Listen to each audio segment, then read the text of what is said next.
Warahmatullahi wabarakatuh. Waalaikumsalam warahmatullahi wabarakatuh. Yang terhormat Bapak Dr. Insinyur Bilman Wilman Simani huruf MP sebagai pembimbing utama saya, dan yang terhormat Bapak Insinyur Bambang Gonggo Murcitro MS sebagai pembimbing pendamping saya, dan juga yang terhormat Bapak Profesor Dr. Insinyur Masdar MSc sebagai penelaah 1 dan Bapak Insinyur Hermansyah NP sebagai penelaah 2. Saya mengucapkan terima kasih karena telah hadir dalam seminar hasil penelitian saya. Untuk mempersingkat waktu, saya Citra Adela, NPM E1 J06037 akan mempresentasikan hasil penelitian saya yang berjudul pertumbuhan dan hasil kacang tanah Arasis hypogea terhadap pemberian kompos tandan kosong kelapa sawit dan 3 jenis sumber P di Ultisol. Latar belakang, kacang tanah merupakan komoditas tanaman pangan yang memiliki nilai ekonomis yang tinggi dan strategis dalam upaya meningkatkan perbaikan gizi masyarakat. Tanaman ini mengandung protein sebesar 25%, lemak 40% sampai 48%, karbohidrat 18%, serta vitamin B kompleks. Menurut Badan Pusat Statistik, bahwa produksi kacang tanah beberapa tahun terakhir ini mengalami fluktuasi. Dilihat dari data berikut, dari tahun 2014 sampai 2018, produksi kacang tanah terendah pada tahun 2017 dan produksi kacang tanah tertinggi pada tahun 2014. Berfluktuasinya hasil produksi kacang tanah ini dapat disebabkan oleh salah satunya yaitu kandungan bahan organik yang rendah dan ketersediaan lahan yang tidak subur. Salah satu lahan yang tidak subur yaitu Ultisol. Lahan di Bengkulu didominasi oleh lahan Ultisol seluas 3,44 juta hektar. Namun Ultisol memiliki kandungan bahan organik yang rendah. Berdasarkan masalah tersebut, Ultisol masih mungkin dimanfaatkan sebagai lahan pertanian dengan syarat adanya asupan dan teknologi pengelolaan tanah yang benar dan tepat, yaitu melalui pemupukan. Salah satu pupuk yang digunakan untuk menambah bahan organik adalah tandan kompos kelapa sawit. TKKS adalah limbah pabrik kelapa sawit, jumlahnya sangat berlimpah di Bengkulu dan berpotensi diolah menjadi kompos. Adapun kandungan dari TKKS yaitu diantaranya K4-6%, P 0,2-0,4%, N 2-3%, CA 1-2%, Mg 0,8-1,0%, dan C per N 15,0,3%. Dilihat dari kandungan kompos TKKS, unsur P tergolong rendah. Untuk itu perlu penambahan unsur P. Unsur P merupakan unsur hara makro kedua setelah N yang sangat dibutuhkan oleh tanaman. Adapun tujuan penelitian ini yaitu yang pertama adalah untuk menentukan interaksi dosis kompos tandan kosong kelapa sawit dan jenis sumber P terhadap pertumbuhan dan hasil tanaman kacang tanah di Ultisol. Yang kedua yaitu untuk menentukan dosis kompos tandan kosong kelapa sawit yang optimal terhadap pertumbuhan dan hasil tanaman kacang tanah di Ultisol. Yang ketiga, untuk membandingkan jenis sumber P yang terbaik terhadap pertumbuhan dan hasil tanaman kacang tanah di Ultisol. Metode penelitian. Penelitian dilaksanakan pada bulan Januari sampai Mei tahun 2020 yang berlokasi di zona pertanian terpadu Universitas Bengkulu, Medan Baru, Kelurahan Kandang Limun, Kecamatan Muara Bangka Hulu, Kota Bengkulu. Adapun alat yang digunakan selama penelitian adalah sebagai berikut, dan bahan yang digunakan adalah sebagai berikut.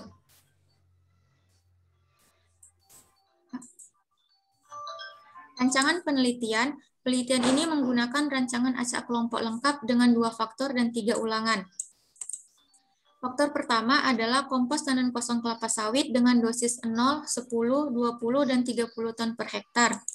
Dan faktor kedua adalah 3 jenis sumber P, yaitu TSP, RP, dan SP36.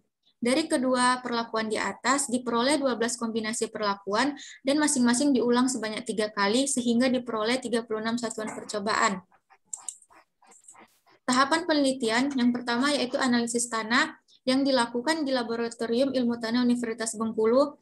Kemudian persiapan lahan, kemudian dilanjutkan dengan pemasangan label, aplikasi kompos TKKS dan sumber P. Kompos TKKS diaplikasikan seminggu sebelum tanam dan sumber P diaplikasikan 2 minggu setelah tanam.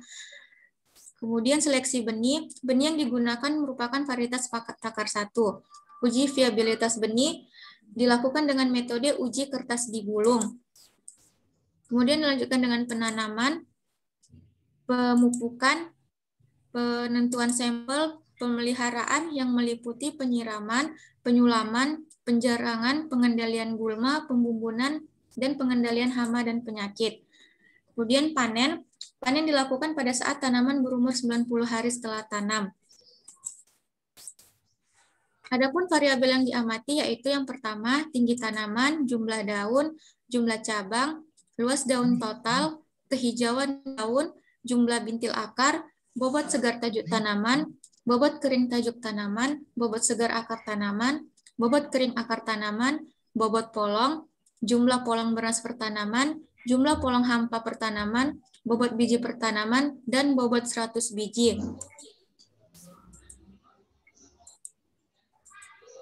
Analisis data. Data yang diperoleh dianalisis secara statistik dengan analisis varian, menggunakan uji F pada taraf 5%. Jika uji F menyiratkan adanya pengaruh nyata pada perlakuan 3 jenis sumber P, maka dilakukan uji beda nyata terkecil untuk membandingkan rata-rata antar perlakuan. Untuk menentukan dosis kompos tandan kosong kelapa sawit yang optimal, dilakukan dengan metode polinomial ortogonal. Hasil dan pembahasan. Gambaran umum, penelitian dilakukan pada bulan Januari sampai Mei 2020 di zona pertanian terpadu Fakultas Pertanian Universitas Bengkulu. Berdasarkan data iklim dari BMKG, Stasiun Klimatologi Pulau Baik, Bengkulu, dari bulan Januari sampai bulan Mei berturut-turut yaitu suhu 27,3, 27,8, 27,4, 27,6, dan 27,8 derajat Celcius.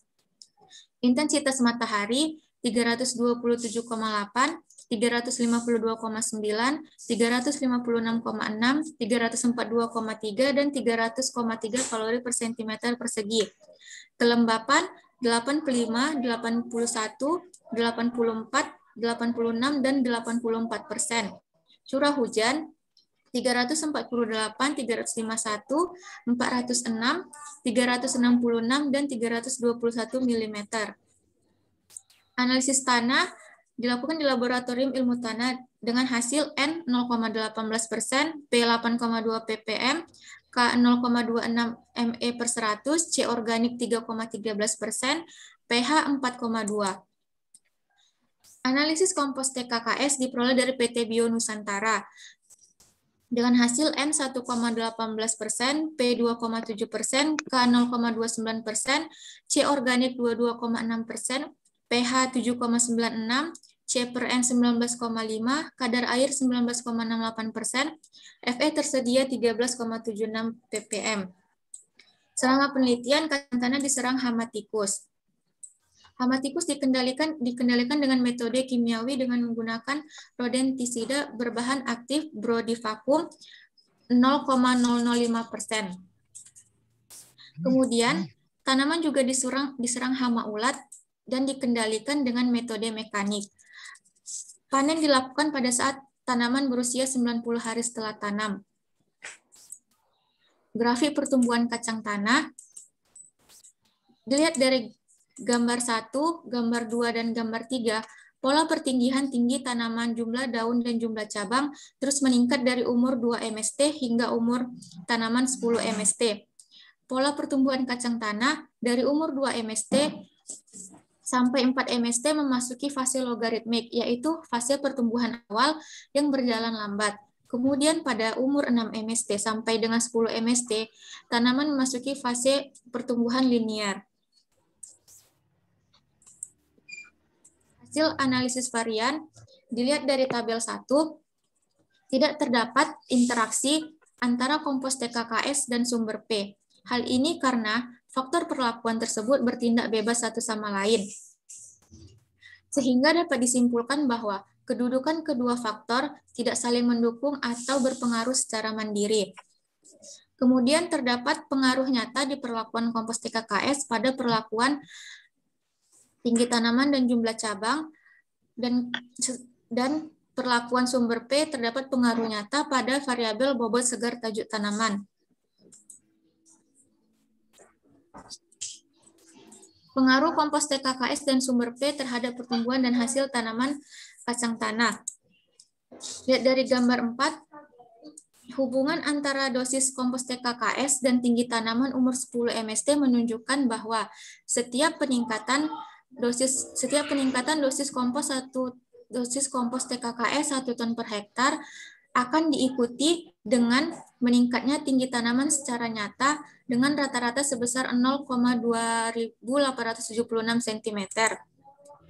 Kemudian pada gambar 5, hubungan antara dosis kompos TKKS dan jumlah cabang umur 10 MST menunjukkan bahwa setiap peningkatan dosis kompos TKKS 1 ton per hektar menambahkan jumlah cabang kacang tanah rata-rata sebanyak 0,0202 cabang. Hal ini berarti belum didapatkan dosis optimum dari pemberian dosis kompos TKKS. Namun, kompos TKKS memberikan pengaruh terhadap tanaman kacang tanah karena mampu menyediakan unsur hara, terutama unsur N yang diperlukan untuk pertumbuhan vegetatif tanaman. Tabel 2. Dilihat dari tabel 2, pemberian sumber P pada variabel bobot segar tajuk tanaman didapatkan hasil analisis yang berbeda nyata dengan rata-rata terbesar 122,27 gram pada perlakuan RP. Menurut Balai Penelitian Tanah 2019, RP memiliki kelarutan tinggi pada kondisi masam, sehingga sesuai digunakan di Ultisol.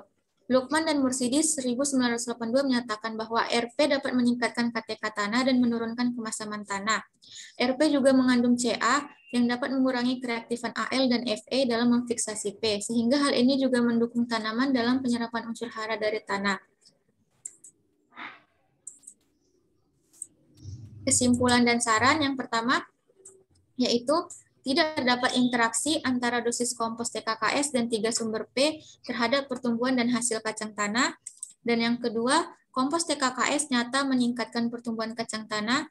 Dosis TKKS 30 ton per hektar menghasilkan tinggi tanaman rata-rata 60 cm dan jumlah cabang rata-rata 5,6 cabang. Dan yang ketiga, yaitu sumber P jenis RP memberikan hasil terbesar pada bobot segar tajuk tanaman dengan nilai rata-rata mencapai 122,27 gram. Adapun sarannya yaitu perlu adanya penelitian lanjutan tentang aplikasi pupuk organik dengan dosis yang lebih tinggi, serta aplikasi pupuk P yang lebih lama pada tanaman kacang tanah untuk memenuhi kebutuhan haranya. Sekian presentasi dari saya. Lebih dan kurangnya saya mohon maaf. Saya mengucapkan terima kasih. Wassalamualaikum warahmatullahi wabarakatuh. Oke, ya. Jadi, ya silakan Citra disiapkan ya pena untuk nulis nanti pertanyaan. Jadi untuk perbaikan ke depan ya, memang kondisi kita seperti ini. Jadi ya gimana nanti harus bisa Citranya memahami apa saran ya, dan kritiknya ya. Oke. Pak Hermansyah sama ya. Pak Masdan. Oke. Silakan Pak. Siapa dulu? Terserah Bapak. Terserah Bapak.